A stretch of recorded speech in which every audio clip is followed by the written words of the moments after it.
आज हम सीधे चैप्टर जो 11 है उसका जो वर्कशीट 3 है पैरेललोग्राम उसके बारे में पढ़ेंगे और उसका साम करेंगे।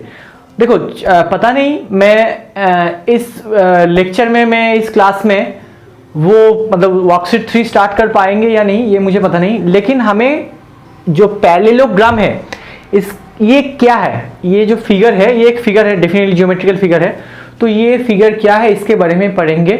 और एक बात कहना है, ज्यादातर बच्चे को जब भी हम कहते हैं कि do you know what is quadrilateral, वो लोग कहते हैं हाँ सर रेक्टेंगल है ना, रेक्टेंगल वो क्वाड्रिलेटरल होता है ये तो है। लेकिन जब भी हम उन बच्चों को पूछते हैं कि क्वाड्रिलेटरल क्या होता है, उन लोगों का एक ही कंसेप्ट दिमाग में बैठा हुआ है कि आइदर स्क्वायर और रेक्टेंगल, 4 साइड वाला फिगर मतलब स्क्वायर होगा और रेक्टेंगल होगा।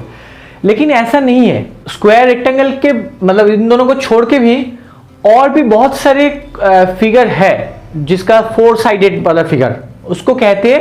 पहले चलो आते हैं क्वाड्रिलेटरल।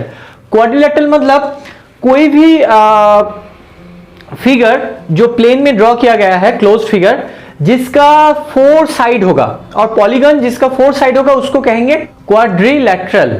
ओके, सो अब क्वाड्रिलेटरल में स्क्वायर आता है, रेक्टेंगल आता है, पैरेललोग्राम भी आता है, ट्रापीजियम आता है, बहुत सारे कुछ आता है। तो इस जो क्लास है इस क्लास में हम लोग पैरेललोग्राम के बारे में पढ़ेंगे और उसका जो एरिया है कैसे फाइंड आउट करना है उसके बारे में भी पढ़ेंगे।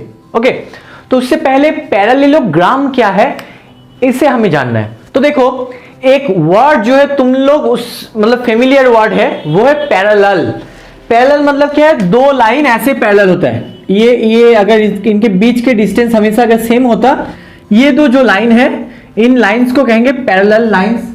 अब देखो हम एक क्वाड्रिलेटरल ड्रॉ करेंगे पैरेलल लाइन को यूज करते हुए। कैसे, देखो पहले मैंने इसके जैसे ये दो पैरेलल लाइन मैंने ड्रॉ कर लिया है। ओके, आप क्या करेंगे और दो पैरेलल लाइन ड्रॉ करने वाले हैं। अब ये कैसा है, ये जो है ये हॉरिजॉन्टली है। अब वर्टिकली दो पैरेलल लाइन ड्रॉ करेंगे। कैसे, ऐसे, ये भी तो पैरेलल लाइन हो सकता है या नहीं, एकदम। अब इन दो पैरेलल लाइन को ये जो ऐसा है ना इनको यहां पे ड्रॉ करेंगे। कैसे, ऐसे और ऐसे। देखो ये भी पैरेलल लाइन है या नहीं। अब बाकी पार्ट को हम रैप करने वाले हैं, जो एक्स्ट्रा पार्ट है जहां पे इंटरसेक्ट कर रहा है उसको छोड़ के जो एक्स्ट्रा है उसको रैप करने वाले हम। अब ये जो फिगर देख रहे हो तुम लोग ABCD, इसका भी 4 साइड है, 1 2 3 4, ये दो पैरेलल लाइंस है। अब ये दो भी पैरेलल लाइंस है। तो ये जो फिगर देख रहे हो ये भी क्वाड्रिलेटरल है। क्यों, इनका ये क्लोज फिगर है, ये पॉलीगन है, इनका 4 साइडेड फिगर मतलब ये जो है 4 साइडेड फिगर है। ओके ना, तो इस स्पेशल टाइप ऑफ जो क्वाड्रिलेटरल है इसको कहेंगे पैरेललोग्राम। अब देखो वर्ड इसका जो नेम है ये कहां से आ रहा है, पैरेलल लाइन से, पैरेलल से ये जो है पैरेललोग्राम, जो पैरेलल लाइन से बन रहा है। जो quadrilateral 2 pairs of parallel line से बन रहा है, एक जो है हॉरिजॉन्टली और एक जो है वर्टिकली, इनसे जो क्वाड्रिलेटरल जो फिगर बन रहा है उसको कहेंगे पैरेललोग्राम। गॉट इट, समझ में आ रहा है तुम लोगों को। तो आई थिंक तुम लोग को अभी ये समझ में आ गया पैरेललोग्राम कैसे याद रखोगे। याद रखना एक क्वाड्रिलेटरल का देखो स्क्वायर और रेक्टेंगल क्या होता था, ऐसे। ये भी देखो 2 लाइन पैरेलल है या नहीं, ये भी 2 लाइन पैरेलल है। तो हम कह सकते हैं कि ये जो है ये भी पैरेललोग्राम है, लेकिन इसका और एक स्पेशल नेम है क्या, वो है रेक्टेंगल। क्यों, क्योंकि ये जो एंगल है ये 90 डिग्री बन गया। तो यहां पे एंगल 90 डिग्री हो भी सकता है, 90 डिग्री से छोटा भी हो सकता है। गॉट इट, ये जो एंगल है तो 90 डिग्री से छोटा है ये यहां पे, और ये जो है 90 डिग्री से बड़ा है या नहीं। तो लेकिन कंसेप्ट फंडा क्या है, कंसेप्ट क्या है, कंसेप्ट जो है कि 2 पैरेलल लाइन यहां पे ऐसे हॉरिजॉन्टली और 2 पैरेलल लाइन ऐसे वर्टिकली ड्रॉ करेंगे, तो वहां पे इंटरसेक्ट करने के बाद जो क्वाड्रिलेटरल फॉर्म होगा उसको कहेंगे पैरेललोग्राम। मतलब अ quadrilateral whose opposite sides are parallel। ये क्वाड्रिलेटरल है, ये भी क्वाड्रिलेटरल है। क्यों क्वाड्रिलेटरल, क्यों क्वाड्री मतलब 4, जो 4 साइडेड फिगर होता है क्लोज फिगर उसको कहते हैं क्वाड्रिलेटरल। तो ये भी क्वाड्रिलेटरल है, एक स्क्वायर भी क्वाड्रिलेटरल है और एक पैरेललोग्राम भी क्वाड्रिलेटरल है। लेकिन इस जैसे कि हम लोग सब क्या है, ह्यूमन बीइंग, लेकिन हम जो है मेल, कुछ गर्ल्स होते हैं, कुछ बॉयज होता है, ऐसे ना। तो वैसे ही इसके भी वैरायटी है क्वाड्रिलैटरल का। तो एक तो डेफिनेशन में कैसे कहोगे डेफिनेशन को, क्वाड्रिलैटरल, क्योंकि ये सब क्वाड्रिलैटरल है, हुज ऑपोजिट साइड्स, मतलब यहां पे A B D C parallel and A D B C parallel, so whose opposite sides are parallel is called a parallelogram. A quadrilateral whose opposite sides are parallel is called a parallelogram. What is parallelogram के बारे में तुम लोगों को समझ में आ गया है। तो यहां पे अब हम लोग पढ़ेंगे कि इसका एरिया कैसे फाइंड आउट करते हैं। Got it. पहले एक बार रिकॉल कर लेते हैं, क्यों, वो भी पता लग जाएगा कि कैसे इसका एरिया को तुम याद रखोगे। और एक यहां पे एक कॉरस्पॉन्डिंग जो एक वर्ड है उसको एक्सप्लेन करेंगे। तो पहले यहां पे आ जाते हैं। चलो यहां पे अगर ये लेंथ हुआ, ये ब्रेथ हुआ, तो इसका एरिया क्या होगा, ये और this into this, length into breadth है या नहीं। मतलब क्या है कि यहां पे नीचे जो बेस है और यहां पे ये जो है परपेंडिकुलर कह सकते हो। क्यों, क्योंकि अगर कोई ट्रायंगल के बारे में तुम लोग पढ़े हो तो यहां पे ऐसे में परपेंडिकुलर ड्रॉ कर दूं तो इसको ऑल्टीट्यूड कहते हैं और परपेंडिकुलर भी कहते हैं। क्यों, क्योंकि इन दोनों के बीच का एंगल जो है 90 डिग्री। तो यहां पे ब्रेथ जो है इसको परपेंडिकुलर कह सकते हैं, क्योंकि ये जो लेंथ एंड ब्रेथ के बीच का एंगल क्या है, 90 डिग्री। तो ऐसे सोचो कि यहां पे लेंथ इंटू जो परपेंडिकुलर खड़ा है, जो नीचे है बेस, और ये वाला परपेंडिकुलर, तो ये एक और तरीके से हम लोग सोच सकते हैं या नहीं। ओके, अब इसके यहां पे आ जाओ। इसका एरिया तो तुम्हें पहले से ही पता है, साइड इंटू साइड। अब बताओ, एक स्क्वायर जो होगा उसका चारों का लेंथ एस हो सकता है ना। तो देखो इसी कंसेप्ट को यहां पे अप्लाई करने वाले हैं, क्योंकि ये भी एक क्वाड्रिलैटरल है। तो सबका जो बेसिक फंडा है, बेसिक फॉर्मूला का जो बेसिक फंडा है वो सेम है। यहां पे लेंथ इंटू ब्रेथ है, लेकिन देखो लेंथ जो है वो बेस जैसा है, नीचे जो है उसको बेस कहते हैं ना। ट्रायंगल का भी ये जो है बेस होता है, और ये परपेंडिकुलर। क्यों परपेंडिकुलर कहा मैंने, क्योंकि, और ऑल्टीट्यूड भी कह सकते हो। क्यों, क्योंकि इनका दोनों का बीच का एंगल क्या है, 90 डिग्री। नाउ यहां पे देखो ये एक स्क्वायर है, इसका अगर ये हम बेस मान ले तो ये एस, सोचो ये वाला एस है ये, और ये जो एस है ये है यहां पे। तो यहां पे भी देखो ये इन दोनों का साइड का बीच का एंगल क्या है, 90 डिग्री। तो हम मन ही मन में सोच सकते हैं ये जो है परपेंडिकुलर और ये जो है बेस। तो इसी कंसेप्ट में आ रहा है ना। लेकिन स्क्वायर हो गया, मतलब इसका सबका साइड एक है, इसलिए एस एस हो गया। यहां पे रेक्टेंगल है, इसलिए इनका एक ब्रेथ और एक लेंथ होता है, मतलब ये लेंथ ये ब्रेथ होता है, तो इसलिए एल इंटू बी हो गया। तो यहां पे भी वही कंसेप्ट अप्लाई करने वाले हैं। क्या, सोचो कि यहां पे अगर हम इसको बेस मान ले बी, और इसको तो हाइट नहीं मान सकते क्योंकि ये एंगल लेस देन 90 डिग्री है। और एक चीज, इससे पहले और एक चीज कहते थे, जैसे कि यहां पे जो है ये हाइट होता है, लेकिन एक राइट एंगल ट्रायंगल में ये वाला इटसेल्फ, अगर ये इसको तुम बेस मानोगे तो ये वाला इटसेल्फ हाइट होगा, है या नहीं, क्योंकि इन दोनों के बीच का एंगल क्या है, 90 डिग्री। लेकिन यहां पे ये साइड हाइट नहीं होता है, ये एक जो साइड है राइट एंगल ट्रायंगल का, ये वाला बेस अगर मान लो तो, और एक जो साइड है उसको हम हाइट कह सकते हैं, क्योंकि इन दोनों का बीच का एंगल क्या है, 90 डिग्री। ये तो हाइपोटेन्यूस है, तुम सबको पता है।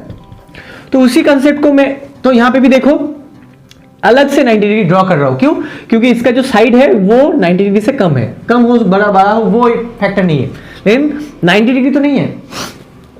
तो वही कंसेप्ट यहां पे आने वाला है। अब देखो यहां पे ये अगर बेस मान ले तो यहां से हमें अलग से हाइट को ड्रॉ करना है या नहीं, क्योंकि ये वाला तो 90 डिग्री से छोटा है, तो ये अगर हाइट ड्रॉ कर दे तो ये 90 डिग्री हो जाएगा।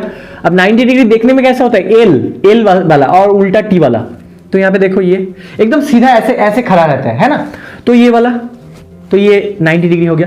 तो ये हाइट है, तो इसका एरिया क्या होगा, अगर सोचो कि ये एम हो गया तो D M into A B.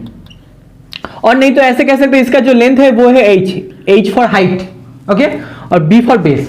तो एरिया ऑफ ए पैरेललोग्राम क्या होगा, height into base. Got it. तो therefore area of a parallelogram क्या होगा, हाइट इंटू बेस। तो ये है एरिया ऑफ ए पैरेललोग्राम। देखो बच्चों, इसका एक एक्टिविटी होता है, मैं कोशिश करूंगा जल्द से जल्द इसका एक्टिविटी को तुम लोगों के सामने लाना। क्यों, अगर वो भी देखोगे तो तुम्हें एकदम कंसेप्ट क्लियर हो जाएगा क्यों हो रहा है ये। ओके तो यहां पे देखो इसी का फॉर्मूला अगर तुम L इंटू बी याद रख पाओगे तो यहां पे B जो हो रहा है, बस ये बात याद रखो कि ये जो B हो रहा है ना वो क्या है, L के साथ मतलब लेंथ के साथ परपेंडिकुलर है, इसलिए ये L इंटू बी हो रहा है। तो यहां पे तो एक और साइड बेस तो आएगा हमेशा, यहां पर भी, यहां पे भी, यहां पे भी, लेकिन और एक जो साइड है ये हाइट के मतलब बेस के साथ परपेंडिकुलर नहीं है, ऐसे बेंड हो मतलब ऐसा बेंड है, तो परपेंडिकुलर अलग से ड्रॉ कर लो। तो बेस हाइट इंटू बेस होगा इस पैरेललोग्राम का एरिया। अब और एक छोटा सा बात एक्सप्लेन करना है, वो है कि कॉरस्पॉन्डिंग हाइट क्या होता है। कोई अगर बेस तुम चूज कर लोगे, किसी एक को चूज कर लोगे तो उसके हिसाब से हाइट कैसे होगा, चलो वो भी बता देते हैं।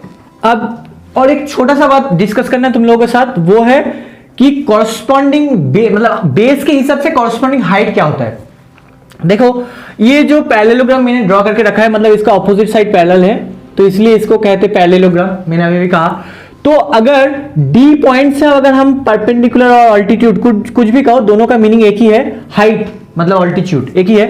तो अगर ऐसे ड्रॉ करें तो ये सोचो ये डीएम है, ये डीएम कहां पे आके मीट हो रहा है, किसके ऊपर आके मीट हो रहा है, एबी के ऊपर, ये किसके ऊपर, और नहीं तो ऐसे सोचो कि ये लंबाई है, ये किसके ऊपर खड़ा है, एबी के ऊपर। तो एबी का कॉरस्पॉन्डिंग हाइट जो है डीएम, अगर एबी को बेस मान लोगे तो इसका कॉरस्पॉन्डिंग जो हाइट है वो है डीएम। अगर इस फिगर को ऐसे ड्रॉ करोगे, देख सकते हो मैंने क्या करा कि ये फिगर ऐसा था, इसको ऐसे रोटेट कर दिया, ऐसे क्लॉकवाइज, तो ये वाला हो गया। तो ये ए बी था पहले इस जगह पे, अब यहां पे बी सी आ गया, तो अभी बेस कौन हो गया, बी सी। तो बी सी के हिसाब से जो उसका हाइट होगा वो चेंज हो जाएगा, इसीलिए उसको कहते हैं कॉरस्पॉन्डिंग हाइट। तो यहां पे ए से तुम्हें ऐसे परपेंडिकुलर ड्रॉ करना है, तो ये अभी जो है ए एन, तो ये ए एन जो है ये बी सी के कॉरस्पॉन्डिंग हाइट है, गॉट इट। तो अभी देखो यहां पे जो है डी एम है, तो अगर दोनों जो पैरेललोग्राम है एक ही पैरेललोग्राम है, लेकिन इसका एरिया जब लिखोगे तो अब क्या होगा, A B into D M, मतलब ये होगा। अब यहां पे अगर लिखोगे तो B C into A N, दोनों सेम होगा, दोनों का वैल्यू सेम होगा। अगर इसका वैल्यू 60 मीटर स्क्वायर देगा ना, तो इसका भी वैल्यू 60 मीटर स्क्वायर देगा, क्योंकि दोनों ही एक ही पैरेललोग्राम है। मैंने इसको क्या करा, इसको क्लॉकवाइज रोटेट कर दिया और यहां पे इसको परपेंडिकुलर चूज करा। तो जब एक चीज नोटिस करो, दोनों का प्रोडक्ट हमेशा कांस्टेंट आएगा। अभी यहां पे जो परपेंडिकुलर था, अल्टीट्यूड था, इतना तक था, अब ये जो हो गया ये बढ़ गया, तो इसका जो पहले ब्रेथ मतलब जो बेस था वो अभी घट गया। तो अल्टीट्यूड बढ़ रहा है मतलब बेस घट रहा है, तो प्रोडक्ट हमेशा सेम होगा, याद रखना इसको। तो इसीलिए कॉरस्पॉन्डिंग हाइट जो टर्म है बहुत ही इंपॉर्टेंट होता है, कि कॉरस्पॉन्डिंग हाइट मतलब अगर जिसको बेस लोगे तो उसके ऊपर कौन खड़ा हुआ है ऐसा 90 डिग्री करके, उसको हम हाइट बोलेंगे, ठीक है। और उसका बीच का हमेशा एंगल 90 डिग्री होना चाहिए। तो एक ही फिगर में अगर ऐसे हम ड्रॉ करने की कोशिश करें इसको, तो सोचो यहां से अगर ड्रॉ करें तो ये होगा, जो ये होगा एन, डी एन होगा परपेंडिकुलर। तो मतलब that equals to area of A B C D equals to this, equals to only D N into ये जो बेस होगा। ये देखो 90 डिग्री है, किसके ऊपर है, कौन सी साइड के ऊपर है, बीसी के ऊपर, तब मतलब बीसी बेस हो गया। ये बहुत ही इंपॉर्टेंट होता है कि कॉरस्पॉन्डिंग बेस को फाइंड आउट करना, लेकिन एक ही पैरेललोग्राम का हमेशा सेम आएगा, गॉट इट। और एक बात याद रखना, ये जो पैरेललोग्राम होगा इसका अगर एडजेसेंट साइड मतलब दोनों जो पास पास है, ये दो साइड का लेंथ अगर इक्वल हो गया तो ये फिगर देखने में कुछ ऐसा होगा। तो इसको ये स्क्वायर जैसा ही है, लेकिन ये एंगल जो है ये 90 डिग्री से छोटा है और ये बड़ा है, तो इसको कहेंगे रोम्बस, ओके। तो यही था, और इसका एरिया क्या होगा, वही सेम कंसेप्ट तुम यूज कर सकते हो। अगर ये ऑल्टीट्यूड होगा तो ये बेस, तो इसके हिसाब से रोम्बस का और एक जो क्राइटेरिया है वो क्या है, वो है अगर इसका डायगोनल ऐसे ड्रॉ करोगे ना तो ये परपेंडिकुलरली बाइसेक्ट ईच अदर, मतलब ये दो जो डायगोनल है, ये सोचो ये D1 है, ये D2 है, दो डायगोनल्स है, उनके बीच का एंगल जहां पे ये इंटरसेक्ट हो रहा है इस पॉइंट में, सोचो O पॉइंट में, तो O में ये बीच का एंगल जो होगा वो होगा 90 डिग्री, क्योंकि परपेंडिकुलरली बाइसेक्ट ईच अदर, मतलब इसका जो लेंथ है ये और ये लेंथ सेम होगा और ये लेंथ सेम होगा, मतलब ए बी सी डी मानोगे और ये ओ होगा तो ओ ए इक्वल्स टू ओ सी होगा and O B equals to O D होगा। ये बाइसेक्ट होता है, इक्वली डिवाइड होता है और इनका बीच का एंगल क्या होता है 90 डिग्री। इसका भी एरिया होता है और एक नया फॉर्मूला जब हम शाम करेंगे वो भी एक्सप्लेन कर देंगे, half into d1 into d2। ये क्यों हो रहा है ये भी हम बता देंगे बाद में। सो गाइज आज के लिए इतना ही, क्योंकि देखो ये कंसेप्ट वीडियो ऐसे तो तुम लोग नहीं देखते हो, फिर भी हमें एक्सप्लेन करना था क्योंकि ये एक नया टर्म इंट्रोड्यूस किया गया कि पैरेललोग्राम, तो इसीलिए मैंने सोचा कि चलो इसका भी कंसेप्ट वीडियो बना देते हैं। तुम लोग देखो चाहे ना देखो, एक दो बच्चे तो ऐसा होता ही है क्लास में जो जिनको कंसेप्ट को जानना है, उन लोगों के लिए सोचो मैंने ये वीडियो बनाया है। जो लोग अंत तक हो उन लोग बस एक बार कमेंट बॉक्स में मुझे लिख दो कि sir I have seen full video, और नहीं तो एक ऐसे थम्स अप भी दे दो तो हमें पता चल जाएगा कि तुम लोग पूरा वीडियो देखे हो। सो गाइस तब तक के लिए take care and good bye.